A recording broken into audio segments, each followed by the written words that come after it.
बीका ने कोडमेत्सर तालाब के पास गढ़ बनवाने का आयोजन किया, जिस पर पूगल के राव शेखा ने कहलाया कि यहाँ गढ़ न बनाकर जांगलू की हद में बनाओ, परंतु बीका ने इस पर ध्यान नहीं दिया। तब सब भाटियों ने मिलकर उसे वहीं से हटाने की सलाह की और शेखा से कहा, अब तो अपनी भूमि जाने का भय है, इसलिए शीघ्र कोई प्रबंध करना चाहिए। परंतु शेखा ने कहा कि मैं प्रकट रूप से सहायता नहीं दे सकता, तुम ही कुछ उपाय करो। तब भाटियों ने मिलकर जैसलमेर के रावल केहर के छोटे पुत्रों में से कालीकर्ण को, जो 80 वर्ष का था, सहायता के लिए बुलवाया। उसने 2000 सैनिकों की सेना सहित आकर बीका पर चढ़ाई की।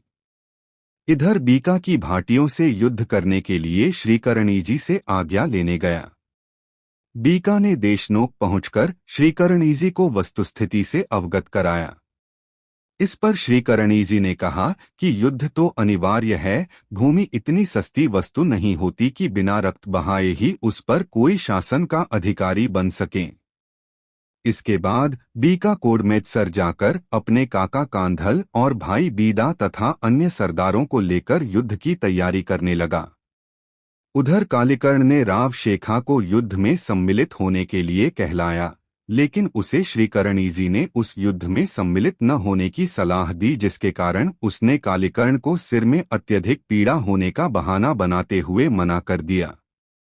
तब भाटी समझ गए कि उसे श्रीकरणीजी ने ही रोका है, अतः उन्होंने कालीकर्ण को देशनोक श्रीकरणीजी के पास आशीर्वाद के लिए भेजा। तो श्रीकरणीजी ने उसे कहा कि तुम इस युद्ध में तिल की तरह कटकर मरकर प्रशंसा प्राप्त करोगे। इस प्रकार वबीका के बीच कोडमदेसर का युद्ध हुआ, जिसमें भाटियों की हार हुई और कालीकर्ण 300 साथियों सहित वीरतापूर्वक लड़ता हुआ काम आया।